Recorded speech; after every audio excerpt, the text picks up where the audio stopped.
Dan hati-hati, yughfaru fi Ramadan illa arba'ah. Semua orang masuk bulan Ramadan bakal diampuni dosanya kecuali 4 karakter orang. 4 orang ini nggak bakal diampuni sama Allah.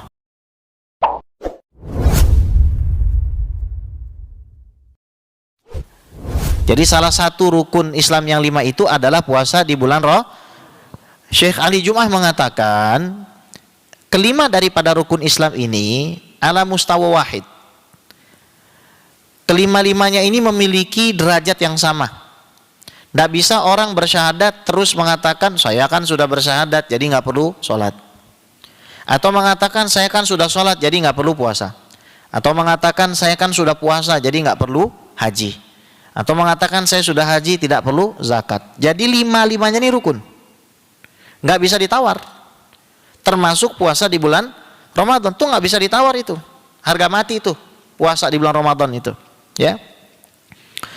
Nah bahkan ya karena saking mulianya malam-malam di bulan Ramadan itu, Syekh Ali Jum'ah sampai mengatakan kepada kita, kullama zadat qira'atul mu'min lil Qur'an bil lail zadat tisakuhu ma'al alam. Jadi apabila kita ini berpuasa ya di siang hari, kemudian pada malam harinya kita membaca Al-Quran, semakin banyak bacaan Al-Quran kita, maka semakin besar kemungkinan kita untuk ditolong oleh Allah Subhanahu wa taala. Alam semesta ini akan dibuat berkonspirasi untuk menjadikan kita sebagai pemenang. Maka Ramadan ini ibadah 30 hari kali 24 jam. Tidak terbatas hanya pada saat antum berpuasa, tapi ketika selesai antum berbuka, itu kualitas ibadah masih berlanjut. Yang kedua, ya, Nabi SAW sampai mengatakan sayyidu syuhuri Ramadan, tuan dari semua bulan itu adalah Ramadan, tuannya. Kalau antum lihat, ada tuan, ada budak, ada raja, ada prajurit. Ibaratnya nih, dari bulan-bulan selain Ramadan, mulai dari Syawal sampai Sya'ban, itu adalah prajurit. Dan prajurit-prajurit ini banyak sekali kemuliaannya. Tapi yang disebut sayyid ataupun rajanya, tuannya adalah bulan Ramadan. Kenapa? Nuzulul Qur'ani fi, karena Al-Quran turun di bulan Ramadan. Syahrul Ramadan alladzi unzila fihil Qur'an hudal linnas wa bayyinatin minal huda wal furqan. Jadi Allah Subhanahu wa taala turunkan Al-Quran itu di bulan Ramadan. Untuk apa? Petunjuk bagi manusia dan penjelas bagi hidayah yang diturunkan Allah, serta pembeda antara hak dan yang batil. Ini kitab pedoman umat manusia sampai akhir zaman turunnya di bulan ini. Maka daripada itulah disunahkan bagi diri kita mengucapkan selamat datang bulan Ramadan. Nih nanti biasanya ada yang resek nih, marhaba ya Ramadan tuh nggak diajarkan Rasulullah. Tuh ada tuh nanti. Ya siap-siap aja, siap-siap ya. Loh siap-siap bener, nanti ada yang ngomong gitu, nggak diajarkan Rasulullah, ini Rasul nggak pernah ngajarin. Kata siapa nggak pernah ngajarin? Mengucapkan selamat datang bulan Ramadan itu sunnah Rasulullah. Nabi, para sahabat tuh kalau datang bulan Ramadan selalu ngucapin apa? Ja'akum Ramadan syahrun mubarak. Telah datang kepada kalian bulan Ramadan, bulan yang diberkahi oleh Allah Subhanahu wa taala. Perkara nanti bahasanya mau pakai bahasa Sunda sama Jawa mah itu selera masing-masing. Lah emang orang di kampung tahu ja'akum Ramadan syahrun mubarak. Nah dia mah taunya monggo pinara Ramadan. Ya urusan dia. Mau selamat datang Ramadan, marhaban, ahlan wa sahlan. Dikit-dikit bid'ah, dikit-dikit bid'ah. Inna lillahi wa inna ilaihi raji'un. Nah, Al-Quran ini turun, kata Nabi SAW, unzilal Qur'anu jumlatan wahidatan minal lawhil mahfudhi fi lailatul qadar min syahri Ramadan fawudi'a fi baitil izzati fi sama'id dunya. Jadi Al-Quran itu diturunkan pertama kali dari lauhul mahfuz ke langit dunia duf'atan wahidah, artinya langsung dari juz 1 sampai 30. Tidak ada satu huruf pun yang tertinggal, terlalaikan, tidak ada. Tapi diturunkannya bukan ke dunia, cukup di langit dunia, di satu tempat yang namanya Baitul Izzah. Bait, rumah, izzah, kemuliaan, rumah kemuliaan yang ada di langit dunia itu diturunkan.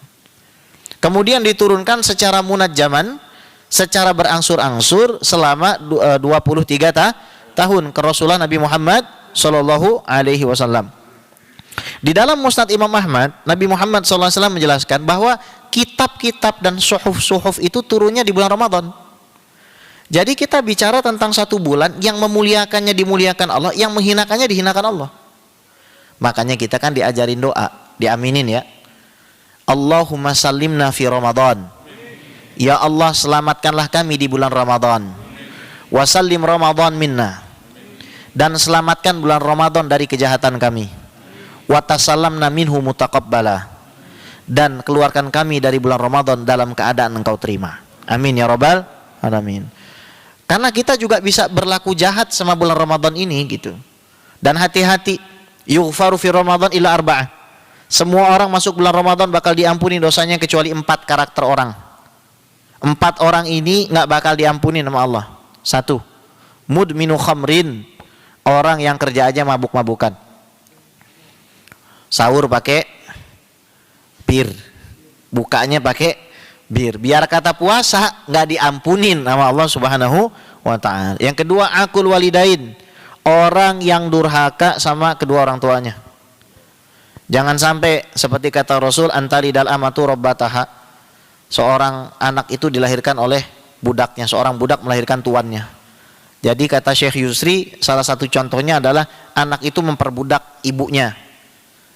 Memperbudak ibunya gimana? Ibunya diperes habis-habisan, tapi ketika ibunya kesulitan dia tidak mau membantu. Naudzubillah, ya. Kemudian yang ketiga, mudminu khamrin akul wal qati'ur rahim, orang yang suka mutus tali silaturahim. Silaturahim ini yang dimaksud adalah keluarga yang masih memiliki pertalian darah, meskipun ketika kita masukkan ke dalam bahasa Indonesia silaturahim itu jadi lebih luas. Akan tapi sekarang yang punya kakak, yang punya adik, yang punya paman, encing, engkong, nyak, babeh, semuanya teleponin. Ya, mulai dari sekarang kita hubungin. Assalamualaikum cing, Masya Allah, apa kabar, mau bulan Ramadan, maaf lahir batin, minta maaf. Gimana kong kabarnya kong, gitu kan. Minta maaf. Kalau bisa siapkan hadiah. Kalau bisa kirim nasi kebuli ya nasi kebuli. Kalau nggak bisa kirim nasi kebuli, kirim nasi goreng. Kita ini nggak boleh mengejek dan menghina kualitas hadiah kita. Kata Rasulullah dilarang itu. Kita tidak boleh ngejek hadiah orang kepada kita atau ngerasa kurang pantas hadiah kita kepada orang lain. Bahkan kalau misalkan kita dikasih kaki kambing loh, belum dimasak ini. Kaki kambing ya. Lau uhdiya ilaya bidhira'in au qura'in la qabiltu. Kalau saya dikasih hadiah itu hastanya kambing, itu pasti saya terima, kata Rasulullah sallallahu alaihi wasallam. Kira-kira enakan mana? Kaki kambing belum dimasak apa nasi goreng? Nasi goreng pakai kambing. Iya. Iya dong, itu paling enak. Ya. Paling enak makan nasi goreng, hadiahin. Supaya apa? Nyenengin orang. Apa sih susahnya kita nyenengin orang? Teleponin satu-satu, WhatsAppin, ya, WhatsAppin satu-satu, kalau perlu bikin broadcast, ya, semuanya itu, keluarga masukin semua, minta maaf. Itu rezeki bakalan lancar. Man arada ayun sa'alahu fi ajalihi wa yubsatalahu fi rizqihi falyataqillah wal yasil rahimah. Nabi SAW ngajarin kalau umur kita mau panjang, kemudian rezeki kita pengen luas, takut sama Allah dan sambunglah tali silaturahim. Yang keempat yang gak bakal diampuni musyahin, orang yang dengki.